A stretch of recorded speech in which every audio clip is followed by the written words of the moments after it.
With artificial intelligence, we are summoning the demon. Whether you think artificial intelligence will save the world or end it, you have Jeffrey Hinton to thank. Hinton has been called the godfather of AI. But tonight he has a warning. He says that AI systems may be more intelligent than we know, and there's a chance the machines could take over, which made us ask the question. So, inventions of the wicked. The story will continue in a moment. Come on. Does humanity know what it's doing? No. I think we're moving into a period when, for the first time ever, we may have things more intelligent than us. You believe they can understand? Yes. You believe they are intelligent? Yes. You believe these systems have experiences of their own and can make decisions based on those experiences? In the same sense as people do, yes. With artificial intelligence, we are summoning the demon. The danger of AI is not that it's going to rebel against us, it's that it is going to do exactly what we ask it to do. With artificial intelligence, we are summoning the demon. When you're working with AI, it's less like working with another human and a lot more like working with some kind of weird force of nature. With artificial intelligence, we are summoning the demon. AI doesn't really need consciousness, and it doesn't need the ability to move around the physical world. The ecological system of planet Earth contained only organic life forms. And now, or soon, we might see the emergence of the first inorganic life forms. With artificial intelligence, we are summoning the demon. With artificial intelligence, we are summoning the demon. If we imagine our brain as a spiritual receiver for information which our consciousness intercepts and processes, like the downloads the New Age spirit. So he says as a brain as a spiritual receiver. So the man is correct. The brain was designed to be a spiritual receiver, right? Mm-hmm. Spiritual community adores, then we can cease in seeing ourselves as the authors of our thoughts and begin to understand that we are vessels for forces greater than us. The elements necessary to build your cell phone have always existed. The blueprint on how to assemble them correctly is the information that was needed for them to manifest.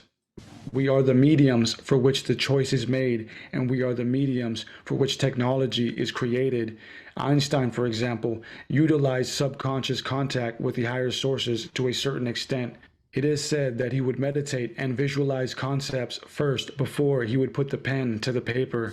Nikola Tesla did the same thing. He would spend hours visualizing new inventions and creations and would then bring those into physical reality. With artificial intelligence, we are summoning the demon. Jeffrey Hinton told us the artificial intelligence he set in motion was an accident born of a failure. In the 1970s at the University of Edinburgh, he dreamed of simulating a neural network on a computer, simply as a tool for what he was really studying, the human brain. With artificial intelligence, we are summoning the demon. But if we are to believe that the human mind can hack its system to contact and interact with higher dimensions, it would follow that our technology, our minds, can also be hacked by intelligences of higher dimensions with ulterior motives. With artificial intelligence, we are summoning the demon. Another way to think of it is that AI has just hacked the operating system of human civilization. With artificial intelligence, we are summoning the demon. Psychology, quantum physics, and magic are all components of the same science, which is the science of contacting the... Pull it back.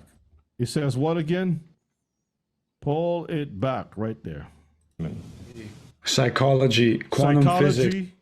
And what? Clone physics? Mm-hmm. It says clone physics? Psychology, quantum physics, and magic are all... Quantum physics and magic.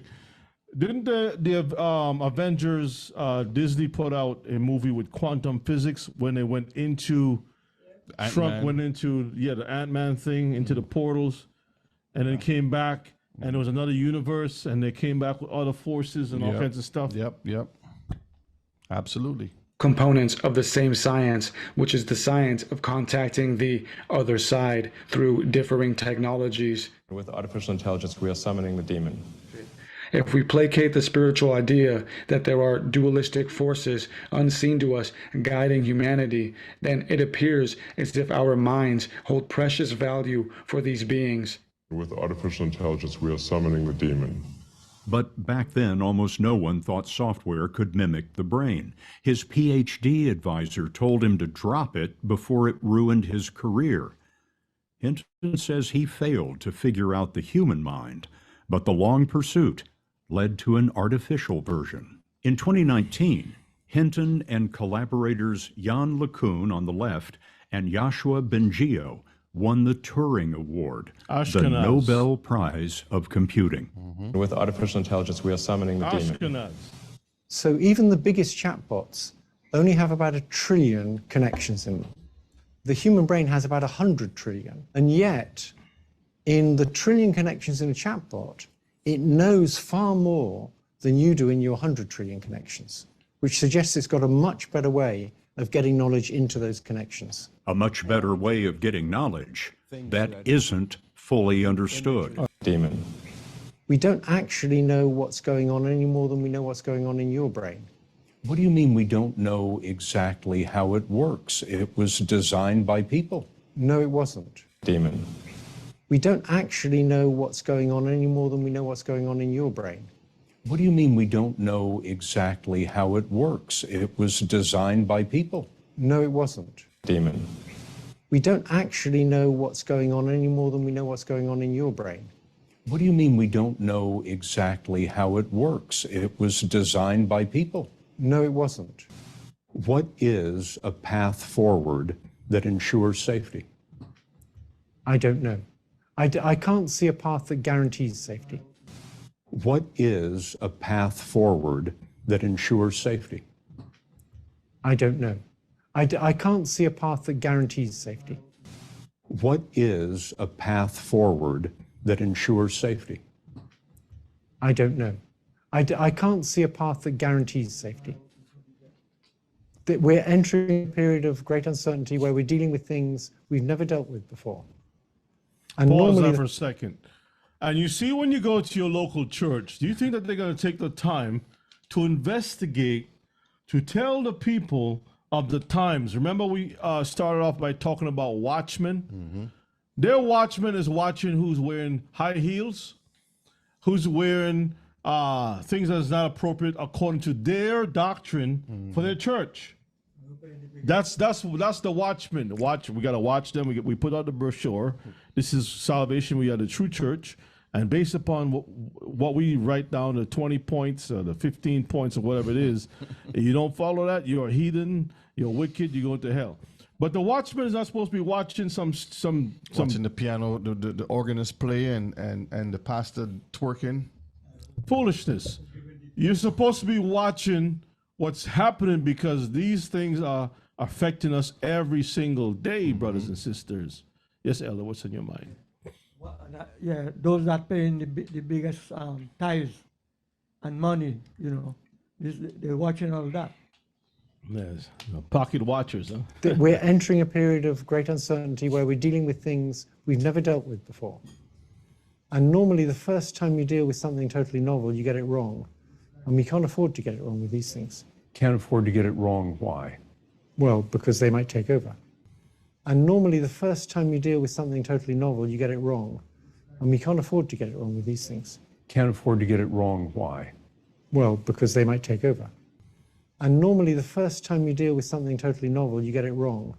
And we can't afford to get it wrong with these things. Can't afford to get it wrong. Why? Well, because they might take over. We're going to open up with the book of 2nd Esdras, chapter 16, verses 54. We're going to jump down to verses 63. Behold, Yahuwah knoweth all the works of men, their imaginations, their thoughts, and their hearts. Verse 63. Surely he knoweth your inventions. He knoweth your inventions and what you think in your hearts, even them that sin, and would hide their sin. So the world think and they believe that they can hide behind closed doors, secret meetings, tunnels, caves, wherever they want to go, but not knowing that the Most High who created them know exactly what they're thinking from the beginning. The devil gives them an illusion in their mind, like, you know, they have some sort of shield from the Most High, but not realizing that the Most High knoweth all of their works, their imaginations, and their thoughts. And because of this, they're trying to replicate the same thing on a different level.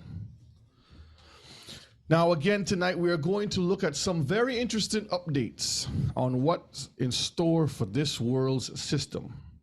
When it comes to technology, people start off with good intentions that quickly become snares and traps of death. So tonight I want to show you the updates of what is going on out there, because this is an ongoing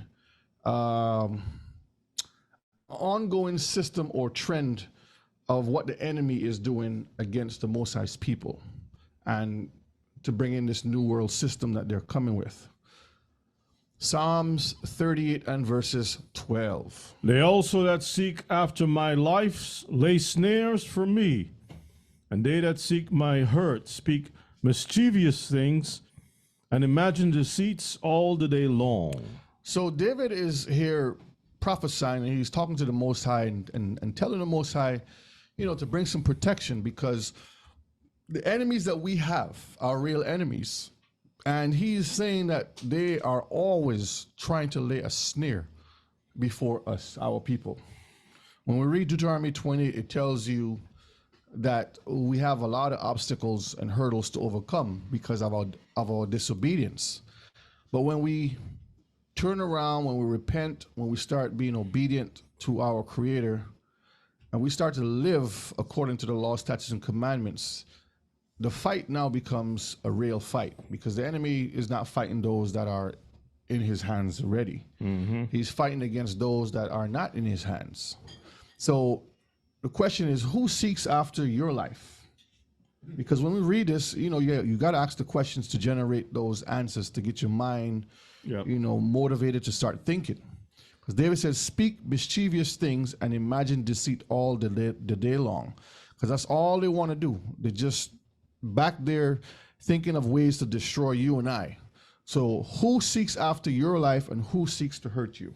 You know, we have done classes in the past, even with Deuteronomy chapter 28, showing people or persons of interest like Margaret Sanger, who was part of the United States eugenics program that looked at our people with a careful eye to exterminate us through different types of programs, or even use the educational system to keep us, you know, at bay. So these people are well connected in society. So when you do the research, you find out who's putting money into certain things, what their beliefs are, and you go to one company that she may be dealing with, and then within that company, you find out the background of that individual, the CEO of that company, and then you find out who that company is dealing with. So you realize it's a whole network of people who seeks after our life. Because what are they studying? I mean, what is it that they're trying to achieve? And based upon what we know, they want to eliminate a lot of people on the earth, right? And they want to start with us. Yes. Now they're going to take out some of their own people, by default, because collateral damage. Yeah, and they will do so because they want to. You know, like when you watch these movies, they always put the rich who's going into the ark. You know, those apocalyptic type movies. The rich got their golden ticket, and the poor people who build the ships, who build the stuff, who build the tunnels, who build the bunkers, they're left out to be destroyed. The people who find the different things that are coming upon the earth, they're lost, and the rich would make it in. So they would always, you know, some of their own people are going to get lost. So it kind of make, we're not really being prejudiced or whatever. Right. We're just bringing out what is already foretold to happen. So it's nothing new under the sun when it comes to this, these things here. So this is very interesting. We speak about a variety of these topics from time to time, right? But sometimes it's good to get the full essence of what's really going on. Now, the idea or creation of the internet. So look at this word on play. Internet is for you to enter a net on the World Wide Web. A net or web is a type of snare or trap designed to keep you in place until death. So they will tell you on one end, okay, yes, the internet is created to have a network, so you can, do business on there. And I mean, and it's a great system to some degree. But behind of it, a net is nothing good. A net is to catch something, right? Either keep something out or catch something. Yeah. So someone has to enter the net in order to have access to their system. Let's look at Luke 21 and verse 35. For as a snare shall it come on all them that dwell on the face of the whole earth. And people don't realize that the way how everything is set up is designed specifically for the heathen to have the upper hand, because he understands what the prophecies say in the Torah. He understands exactly what's written, and it tells us that in the end we win. But what they're trying to do is to paint a narrative to bring down as much people as possible. And we understand this, with all the classes that we have done. But again, the World Wide Web, or the net, is a design system to keep you in place until you die. Just think about that. Yes, Elder?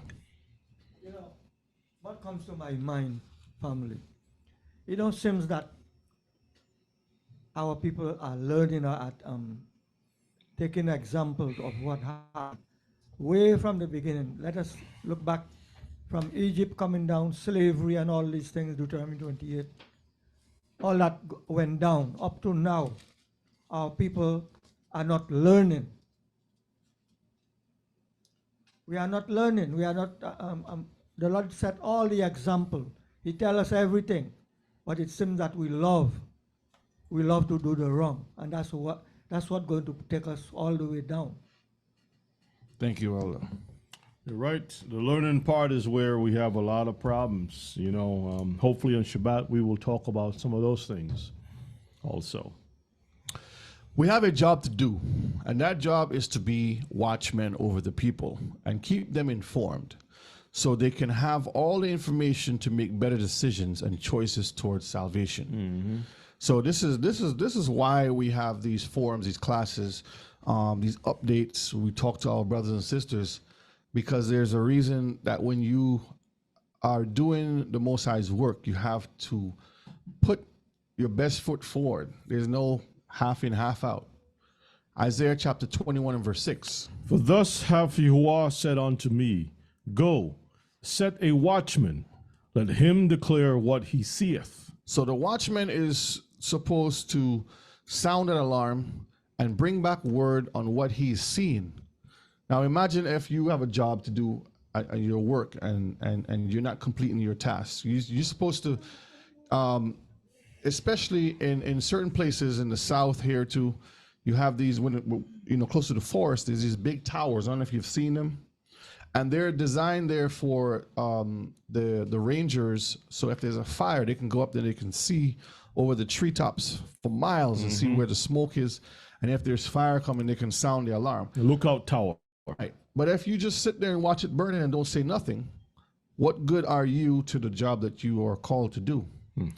Ezekiel chapter 3 and verse 17. Son of man, I have set you a watchman unto the house of Israel. Therefore, hear the word at my mouth, and give them warning from me.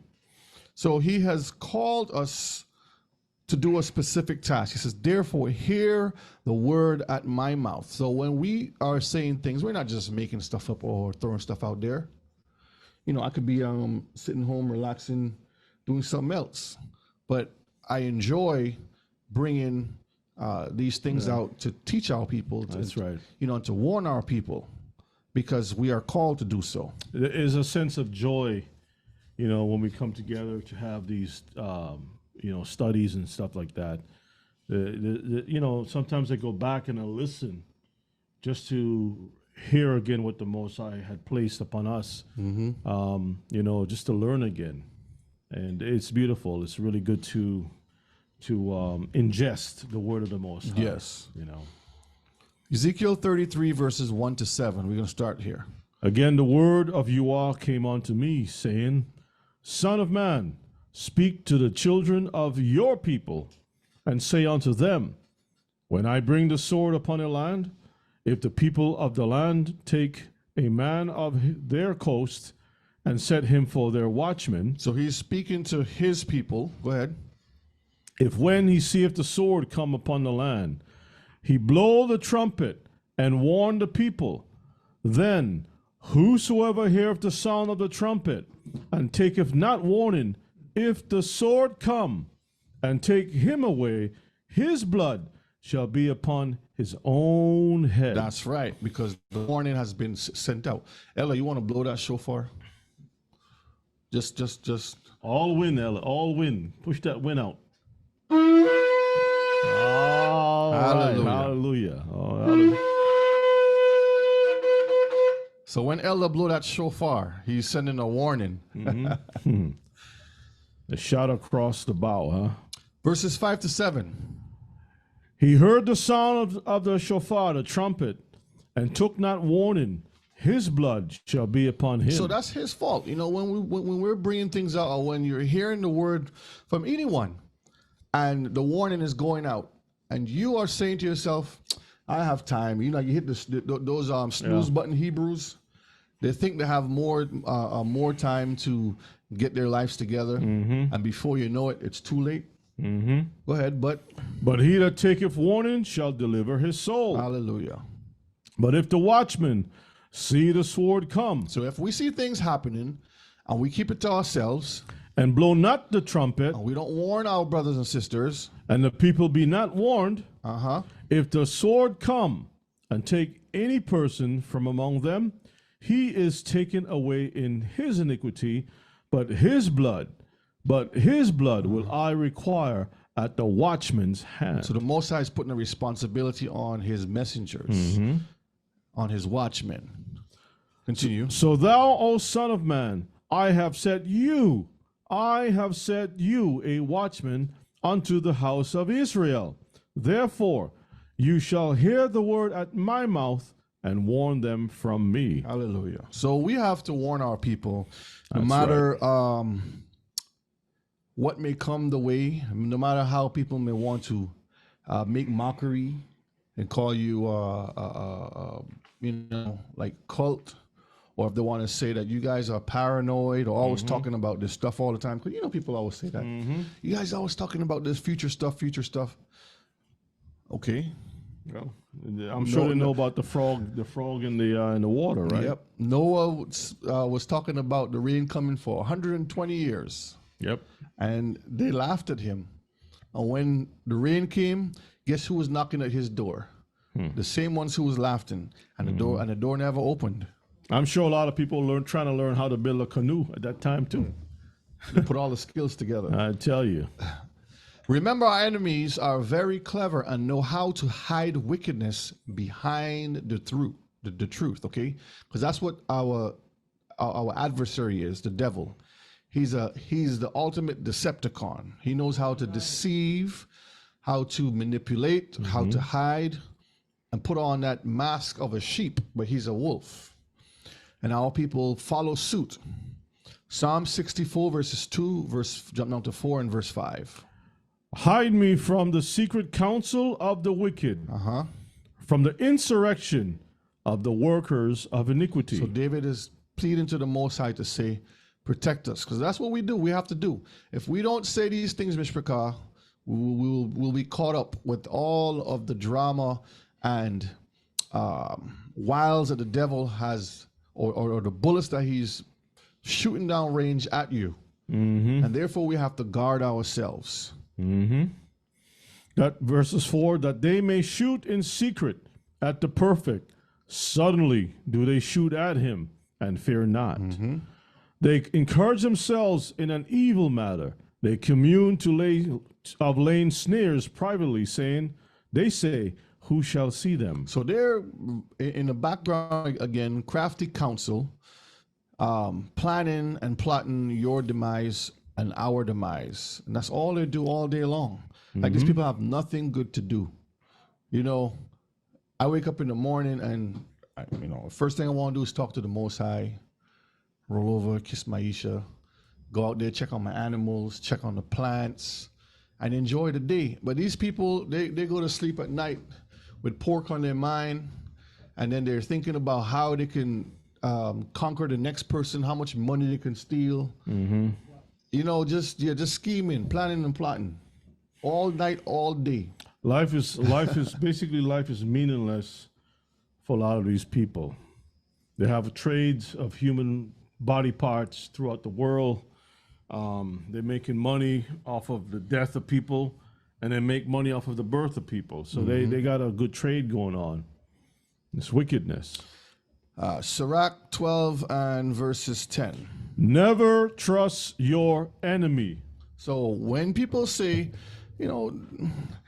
he's been good to me, I trust him, it's a trap, Mishpachah. Run. Because you don't know what is around the corner. The only thing that we're supposed to put our trust in is the Torah, the Word, the Most High.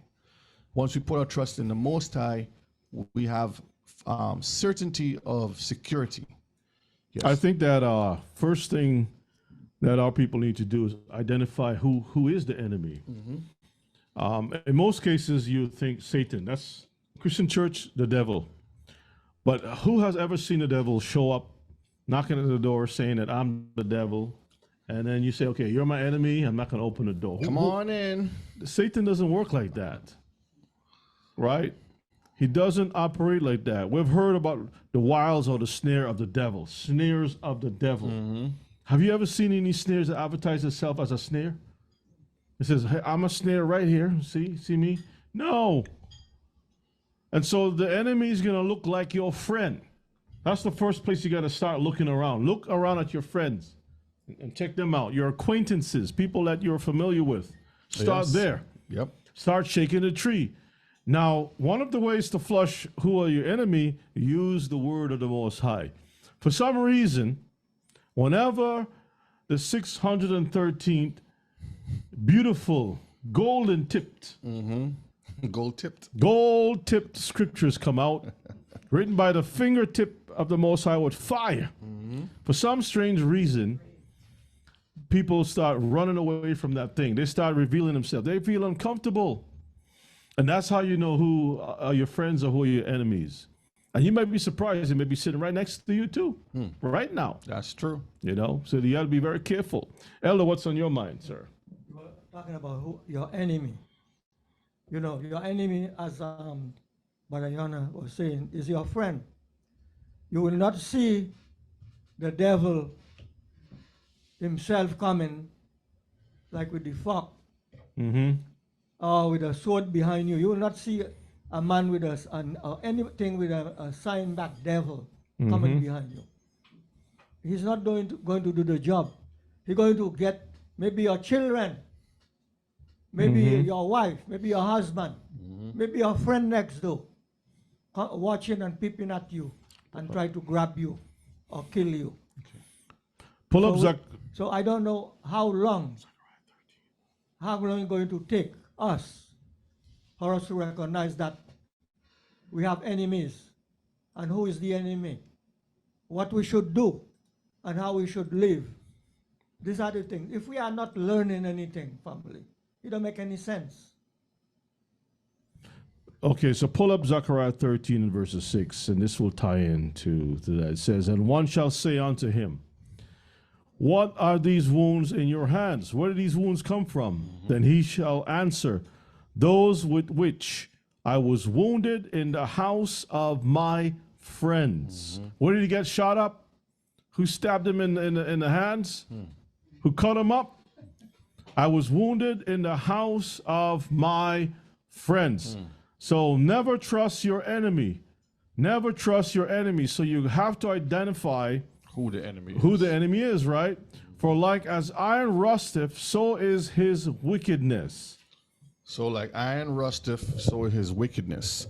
So to better understand that, when you have a nice piece of metal and it gets wet, over time that metal starts to break down with something called rust. And it deteriorates that metal and it weakens it. So that nice, strong piece of metal that you have now has been eaten away. And that's how their wickedness goes through the communities, go through the families, throughout the system. They just break down and they come in, and what's good now is been turned upside down. And all of what's righteous is now unrighteous. What's healthy is unhealthy. The opposite of what life's supposed to be now becomes death. And that's what rust does. So if you want to know who your enemy are, Mishpachah, vampires, you bring out the mirror. Fake gold, you throw some water in that thing. If you go to a store and the seller is telling you it's gold, and then you have your little bit of water there too, you know, a little test package to test it out, and they kind of nervous looking around the room, you know something is up. Say, no, you have to buy it first. Take it outside. Be very careful. It's so bad that some of our own people will say, what's the point of these classes? If you believe in Elohim, he got you. No need for things like this. You know, there are people that would say that. Now, before we begin, let's look at a few words to better understand the lingo at what we're going to get into tonight, so we can follow along without feeling lost during the class. So the highlighted words, we're going to look at them and look into their meanings and kind of get a back story of it, and look at some videos of what these heathens are inventing for your destruction.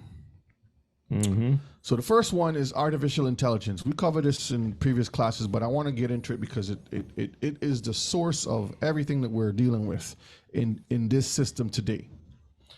Read those definitions for me. Artificial means produced by man, not occur naturally. So something that the Most High has created is we consider natural. Something that man makes, we consider to be unnatural, because you're taking something that was created by the Most High and now you're putting it to use to become that creator. So when you take something that the Most High have and you create something, that is known as something unnatural. Intelligence. It means the ability to acquire and apply knowledge and skills. Now, if you look to the right over here, you see this picture. This is just an illustration of the tree of good and evil that was in the garden. It's an illustration that from that came the knowledge of good and evil, because this is where the root stems of where the problem begin from the garden, where that information was downloaded into our bodies. And every time a person is born into this world, automatically you have the good and the evil information instilled into your body. And therefore, we have to do the fight for righteousness. Because you can leave two children by themselves and automatically they will start to fight. You have to teach them how to love. You have to teach them how to live. One will try to conquer the other. It's just a natural thing that goes on because of this sin that's attached to our genes or the DNA. Yeah, good and evil is always with us, Mishpachah, even in the simplest forms. Like when you use the bathroom, right, you have some evil on your behind, right? But the good part is if you wash yourself, you're not going to get sick. If you just let it sit there and you don't wash it, you're going to get sick and evil will fall upon you. It's very, very simple things. We have these things with us around us all the time. And, you know, you can choose whether to apply wisdom to bring out the good or just ignore the wisdom and evil will follow also. So the application of this unnatural knowledge is also known as demon intelligence. This is not my words. These are the heathens' words. I'm just putting it together. So what I did was I put a compilation of a lot of things together to show us where we are today, presently, since it's now 2024, right, in the heathen's calendar. Eden's calendar, that's right. And they have all of this promising things for this year that they have to bring upon the new system of the beast. Now we're gonna look at this here. What is demon technology term? This is the term. So this link right here is what this is right here. A demon, also see demon. I remember the email you mentioned before. Yeah, whenever you send out an email and something funny happens, doesn't go through, it'll send you back a message about a demon. We covered that in previous classes. Okay, also see demon, which has a somewhat similar meaning, is a program or process, part of a larger program or process that is dormant until a certain condition occurs and then is initiated to do its processing. So they have a little demon behind the scene that's just laying there quietly in a small program that is part of a bigger program that they're telling you. See, because what they're doing, again, they're conditioning us from the small things to transition into the bigger things. Now, I remember years ago, before all the credit cards and stuff was big on the scene, people was all afraid, oh, you get a credit card, you're gonna be swiping, that's the mark of the beast and all kinds of things. And now you have touch screen and everything has changed in advance within the last 20 years, I would say. It has sped up from 0 to 100. Now you have AI that is just generates stuff on its own. On its own. Okay, finish read that. Eric Raymond cites an artificial intelligence application as an example. And this is the link here. Let's pull it up so you can see. Now the funny thing about this, they could have called, because when you look into more background of the word daemon or daemon, they said it's a helper. It's a program that helps, right? Why didn't they just use just a simple word like an angel? Just a simple word saying that this is a helper or an angel, an assistant. Why did they have to choose the word demon? Hey. And spell it kind of like, in a way that... A play on words. Yeah, it's not really a demon. It has an A in there, so it must be good. Now, this is an article done back in 2017. It says, our technology is haunted by demons controlled by transhuman life forms. We're just going to read this first... I'll make it bigger here. Let's make it a little more bigger. Okay, let's see. A demon look like a chicken, huh? We're going to read this first paragraph here, and then we're going to jump down here. Okay. In my latest Locus column, quote, Demon Haunted World, unquote, I propose that the internet of cheating things, gadgets that try to trick us into arranging our affairs to the benefit of corporate shareholders to our own detriment, is bringing us back to the Dark Ages, when alchemists believed that the universe rearranged itself to prevent them from knowing the divine secrets of its workings. So they're trying to bring us back to the Dark Ages, according to what they're saying, right? Medieval times. Alchemists, like all humans, are mediocre lab technicians without peer reviewers around to point out the flaws in their experiments. Alchemists compounded their human frailty with bad experimental designs. As a result, an alchemist might find that the same experiment would produce a, quote, different outcome, unquote, every time. So they're just in there throwing stuff against the wall to see what sticks. Open doors to see who peeks out and talks to them from the dark. That's all they do. All day, they get millions to experiment and pull this atom from this corner and poke this and pull this and prod this and mix this and shake this. That's all they do all day. And then when they have different things, then they try it out on you and I. Have all these experiments. So they're telling you, Mr. Picard, exactly what they're doing in their wickedness. All right, let's go back over here. We're at a video now. The first video we're going to look at now Open this up here.